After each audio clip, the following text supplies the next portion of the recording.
Okay, cutting some audio. This is not a pod. This is just more a capture of raw reflections as I drive to work. There's a lot racing and pulsing through my mind right now, and it doesn't take a genius with an IQ of 150 plus to know why. It's just the Jubilee journey. It continues to run its course, newfound setbacks, but still in this 2 steps forward, 1 step back rhythm. Yesterday was a 1 step back. Complications, pulmonary hypertension, leading to what the doctors and nurses think could be, not, could is the key word there. Some small scale seizures, we don't know, but what we do know is that she was satting all over the place. Jubilee was satting as high as 100 and low as 12, and back, a few weeks ago, we're like, please stay in the 90s. Well, we'll take 70s and 80s at this point, gladly, because what matters is the S word, stable. We want her in stable condition, and when a doctor says it's not that she's not stable, but she's not stable either, it's like, okay, well, I guess then we're not where we want to be. So all that being said, prayers and support very much appreciated. But I wanted to touch a little bit about the big picture. I wanted to discuss a little big picture this morning, and I just find the last 2 months interesting, like as far as the timeline of events. And I'm surprised it didn't hit me sooner, but it just hit me a few days ago. As some of you know, I started EMDR therapy with the Refuge Center in Franklin, Tennessee, March, April of 2020. That was a very valuable experience. It ran its course all the way through July of 2021. My last session was the end of that month, and we both my counselor and I, we came to the end of the rope. For me, it's just more of from a financial point, and for her, she had to go on maternity leave, so it was a great parting discussion. We may re-adjourn next March as needed. We'll see. But it's interesting how 5 quarters of therapy and counseling that were effective, very helpful, insightful, and I learned a lot through the process. It really matured me. It was like bonus maturation.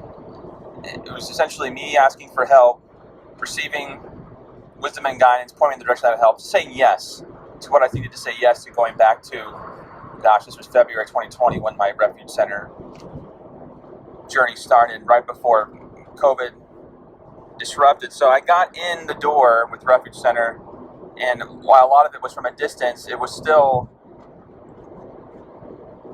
medicine for the soul. It was medicine for the mind, especially the mind. And I don't need to get into the fine details of how it was effective specifically. All you need to know is that the practices and the exercises and the discussions and all that went on behind the scenes, it all meant something, and it proved something valuable in the long run. And I felt rewired. I felt, not just emotions. We talk about them arbitrarily sometimes. Not just in a healing sense, which, restoring the foundations, shout out to those guys. They specialize in spiritual healing and generational strongholds, cutting off roots and patterns and cycles that plague family for generations. Whereas this is a reorientation of the mind amidst chaos and crisis. And essentially, the last year and a quarter prepped me to deal with the past 2 months with Jubilee, the NICU, the premature birth, the logistical hassle, trying to just head a family of 5, now 6, and our living arrangements being disrupted. Just COVID disrupted us to a certain extent, but actually the events for us personally as a family the past 2 months far greater than what COVID ever did. We we know that for some, COVID had a different impact. We didn't, as far as our family, we managed to not get the virus, and we count our blessings. We know many have been impacted by that. And so all that being said, 2021 has been a much harder year for us than 2020. As much as we throw darts at 2020 sometimes when we talk about it, 2021 has been next level for me and Liz and the fam, and the hoops that we've had to jump through, the hurdles we've had to clear.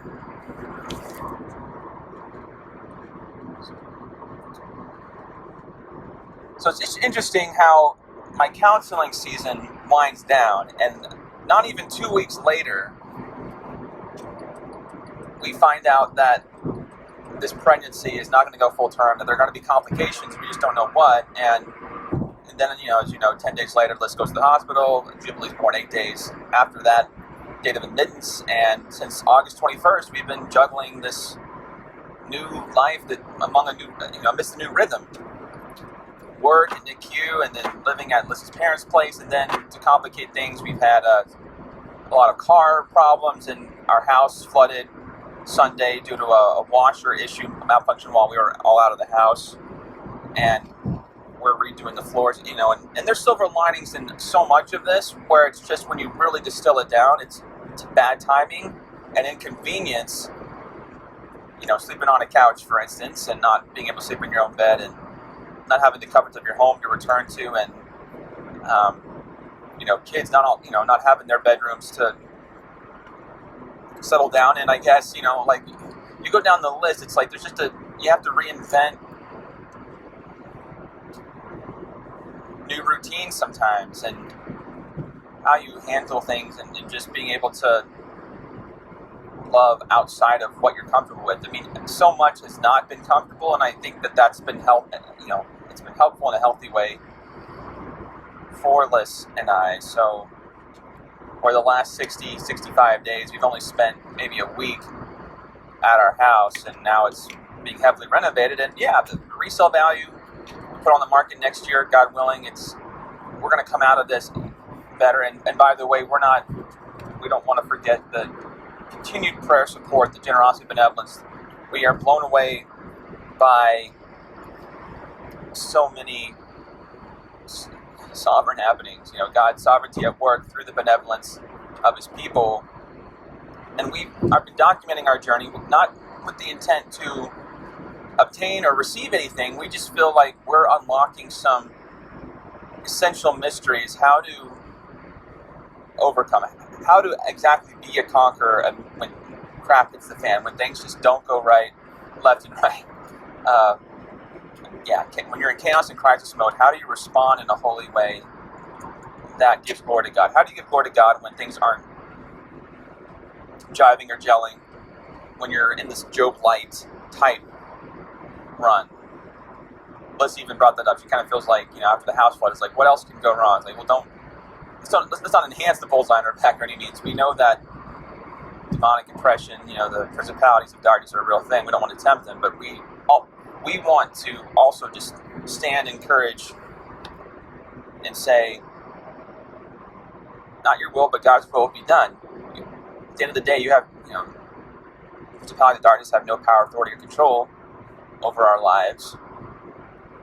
The enemy seeks to discourage us, to devour us, but we've made it this far. God's like, it's just keep going. It's just like when you feel like God's winds out your sails, nothing can stop that. Nothing can trump that. You can't take away God's breath in Evie's lungs, and that same breath that's being winds, it's acting like wind in our sails right now as we continue to progress. It's like, well, we're 2 months into this, we're going to keep going. We're out actually 2.5 months really. What else? What other choice do we have when you're going through fire? You don't just stop and lament. You just walk through it. You keep going. When you're going through hell, you never stop. Very popular quote that we all know, but it's so true. if anything, you want to accelerate through that, and you just take it. Like I told a friend, I told a couple people actually, you just kind of have to take it as it comes and just continue to whack-a-mole your way through life. And how you do that with a positive attitude, that's the key. And where hope is attached, not detached.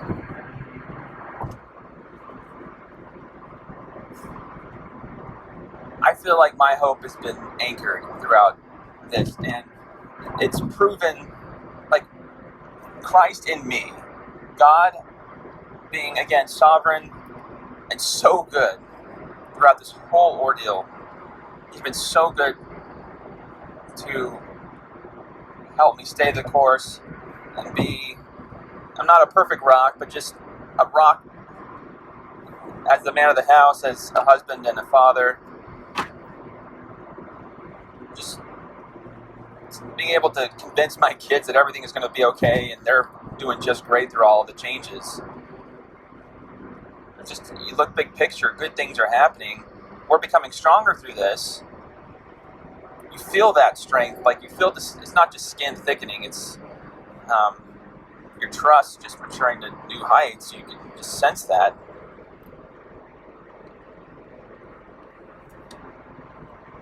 That marks this year. Like, this year is a great year. Like, we're seeing this year, despite what's happening on paper, as a great year, because we're always going to remember it. We're going to look back and just, even compared to 2020, it's just, there's been, we all want to become better people.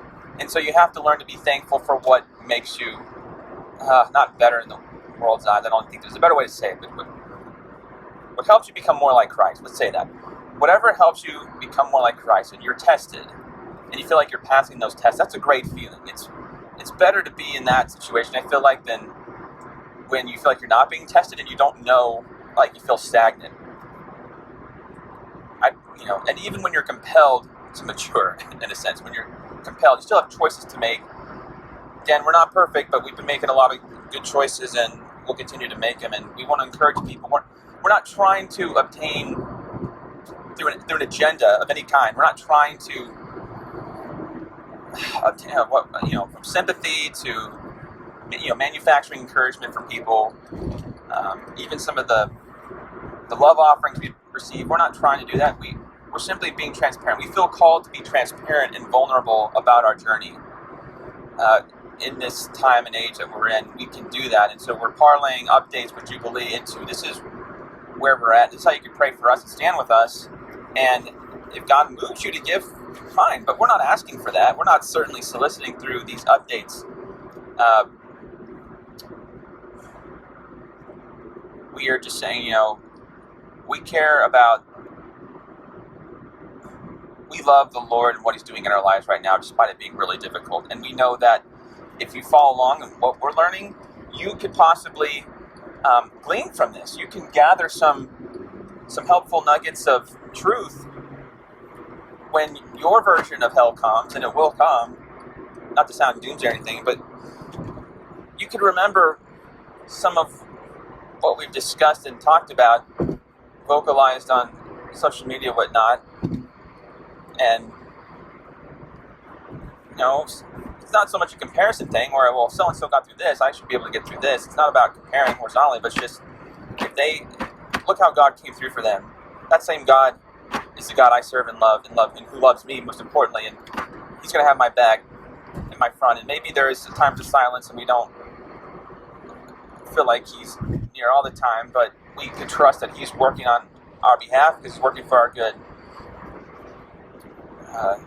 It's not passive trust. It's just like He loves me so much, He would sharpen me through this sequence of events. When it rains, it pours. It's true. And I don't want to dilute the bulls on anyone's back through our stories, but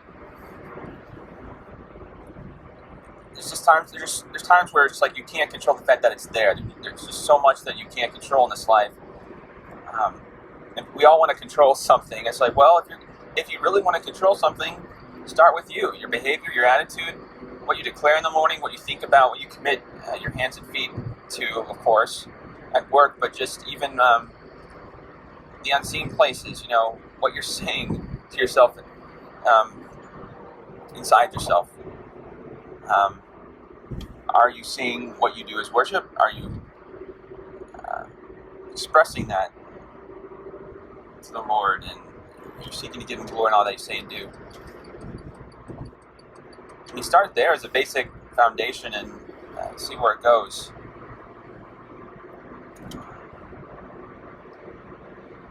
I'm very thankful that I'm not tempted to think I have to get through all these obstacles and clear my plate of these difficulties to give God glory. It's like, no. He could be supremely glorified as I worship through them, and as I, even when I go to work, I'm on my way to work right now,